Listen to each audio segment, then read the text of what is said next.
Recently, I've been asked to cover some new phones, and with Sam needing a new phone, things have just lined up rather well. Hey guys, my name's Ryan Thompson from Failtech, and this is the Xiaomi Mi A2 Lite, the overlooked underdog, and links to buy will be in the video description as always. Before I do, I want to talk about what it means to use the Lite over the standard Mi A2 and what the differences are. The Lite has a slightly smaller but higher resolution display. It has a Snapdragon 625 versus the 660 in the A2. It comes with lower RAM configurations. It has a much lower end camera configuration setup, utilises slower and outdated connectivity, and of course is quite a bit cheaper. So with that in mind, is it even worth buying the Lite version of the Mi A2? Let's find out.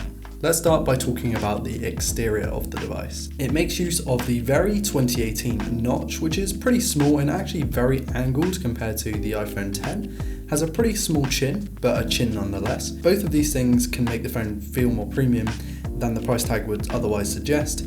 Talking of inspired design language, that dual camera bump as you see in the top left is very similar to the one found in the iPhone X, which I wouldn't normally complain about, but I'm not actually a huge fan of this weird camera design up in the corner. I prefer a single sensor in the center, like Samsung used to do. Thankfully though, this camera bump is quite a bit shallower than the iPhone's. The back itself is made of aluminium with very stealthy antenna lines to break up the otherwise plain design, and the tapered back is separate to these really nice feeling, again stealthy metal rails. In fact, I have to say this thing feels a lot like the OnePlus 5T in the hand, due to the metal back, narrow design, and very small bezels. The handset is nice and weighty, and that makes it feel a little bit more significant in your hand. It's nice and cold to the touch, which makes for an elusively expensive feeling phone. And that metal isn't just nice to look at, it's so much more functional than a glass back, which yes looks and feels cool, but is very delicate.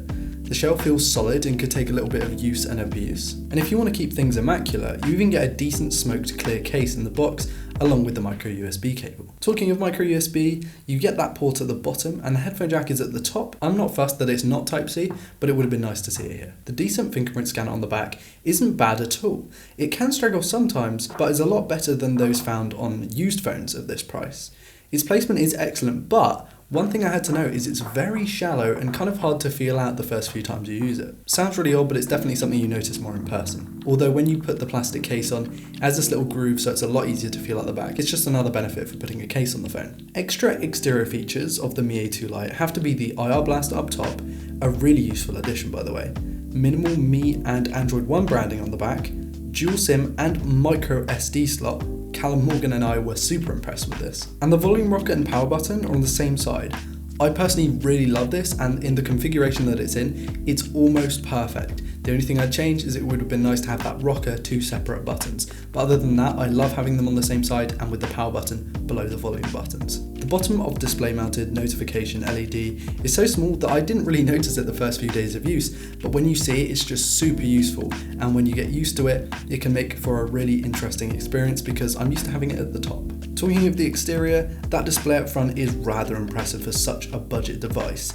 The display itself is a 5.84 inch 2280 by 1080p IPS display with a 19:9 form factor, 432 pixels per inch and 78.5% screen to body ratio. Now those are just specs on paper which can give you a reasonably good picture, but what is this thing like to use? It's super sharp and dense with around the same PPI figure as the famous iPhone X. Fine text, high-res video and everything in between are a joy on this thing, and the colours look equally fantastic. The IPS technology really does deliver with a solid set of viewing angles and surprising accuracy and depth. It might not be incredibly contrasty and the notch may not be utilised very well, more on that later. But the more concerning thing is this weird shadow that you will see around the outside. And I'm not sure if I'm going to be able to get it on video, but it is a weird shadow when you tilt the phone off axis that looks like the display is a lot deeper than it really is. The panel gets nice and bright outside, and at this size, any kind of multimedia consumption is not a problem whatsoever.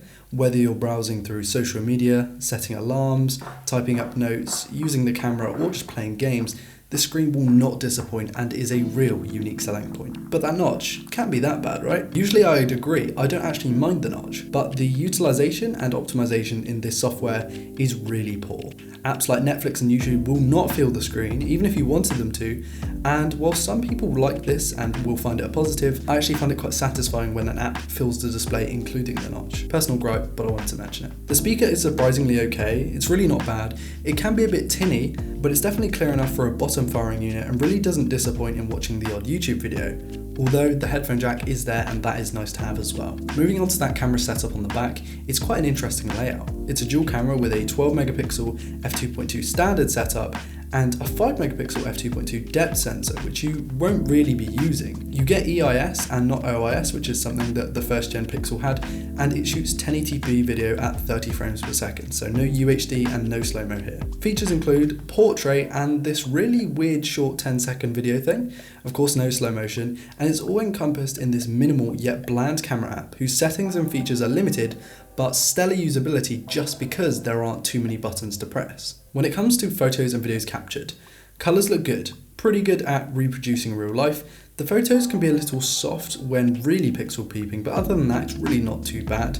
And this is actually due to the small f2.2 aperture and no optical stabilization. The shutter speed really wants to drop right down to enable more light to enter the sensor, and you'll get this ever so shaky kind of blurry result out of the camera. And it only comes out to some photos, but I would avoid low light like the plague. Dynamic range wasn't bad with HDR enabled, which you'll want to keep on for most of the time as otherwise it will suffer, although it does help when in low light to turn it off. You can definitely get a better used camera in a used phone of this price, but I did find that a lot of the cheaper phones skimp on the camera. This isn't too bad whatsoever. The selfie shooter is placed up in the notch, which is nice to see because there are some budget bezel-less devices where the bottom chin placed camera just looks up your nose, and this is weird. This one is a 5 megapixel sensor with f2.0 lens and can shoot 1080p 30. The images and videos out of this thing are surprisingly good, don't get me wrong. The images aren't perfect by any means, but for selfie shooters, and especially in a budget handset, this really isn't bad whatsoever. Performance and specifically software is very important, especially on a budget phone of this price. So let's see how this thing stacks up. The specs are as follows: a Snapdragon mid-range octa-core 625, Adreno 506 GPU, 3GB RAM, 32GB of storage, but you can get a 4x64 model, and microSD expansion and dual SIM. And the most important out of this entire list is Android One. I recently talked about what Android One is right up here. TLDR, it's Google stock 8.1.0 with some better security benefits, more software updates, and much cleaner layout. The third-party software really stops a lot of people wanting to buy Xiaomi. It's actually the software, and Android One is buttery smooth on this thing, with clean menus and buttons, and even the launcher is stock with this great app drawer. Performance numbers from Geekbench place this device right around the Moto X for where we'd expect around 870 single-core and 4200 multi-core. Single-core performance is slightly worse than something like the Nexus 6P, but multi-core blows it away with the optimized 8-core system on a chip. Animations are fluid and very seamless. I urge you to have the animation speed though. Watching movies and videos is smooth as you like, and lower end games like Crossy Road and Temple Run are great to play, even with this less amazing chip. Higher end games such as PUBG Mobile aren't going to run as smooth as you'd like with the higher settings, but that's kind of to be expected from a 625. Lower settings enable more than playable frame rates. However, funny enough, this app does fill the screen including the notch, but there are some important details that are cut off by the edges. This video is brought to you by Wondershare's PDF Element Pro, the best affordable alternative to Adobe Acrobat as your all-in-one PDF tool. Now 40% off, check out the link in the video description. Connectivity actually surprised me on this device because whilst it uses pretty old N Wi-Fi, it's actually the fastest N Wi-Fi I've ever used, being double or even triple the speed of other N Wi-Fi devices I've used. And to cover battery life, well, this thing has a 4000 mAh battery. In a phone this sleek and ergonomic, that is fantastic. Sure, it doesn't have the luxuries like quick charge or fast or wireless charging, but in my opinion it doesn't need that because the battery gets me through a full day without a fuss and has actually been able to get me through 2 days if I use it lightly. This has to be down to Google's incredible battery optimization in Android One. I can't thank Google enough for this amazing piece of software within this phone. In conclusion then, the Xiaomi Mi A2 Lite is a fantastic budget handset, and there are plenty of reasons to go with others, but in my opinion, this is a fantastic step forward. I'm not used to these cheaper low-end phones. I'm used to buying older flagships around the same price, so I'm not used to how low-end phones really act. I have tried some Samsungs and some Sonys and some LGs, and they haven't worked at all. But this phone, this is definitely a contender. It has surprised many people. It surprised me, Callum and Morgan. It surprised Katie. It surprised my mum. It's A fantastic phone. When you compare it up to something like £1,000 phone, which may or may not be coming up very soon, you don't really expect it to perform or even keep up. But this thing is definitely keeping up, and it's one of the best phones, in my opinion, that I have tested this year. Sure, it's not perfect, but I have reason to believe this thing's going to get good software updates. It's fairly seamless and powerful, and it's got those great features like that IR blaster and microSD with dual SIM. A fantastic feature set and a fantastic price. Links will be in the video description as always to buy this thing. I haven't been sent it and I haven't been paid.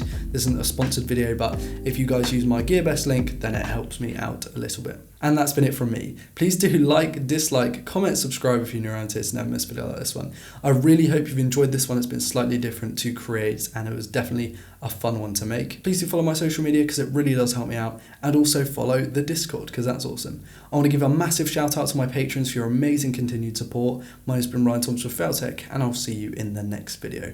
Peace.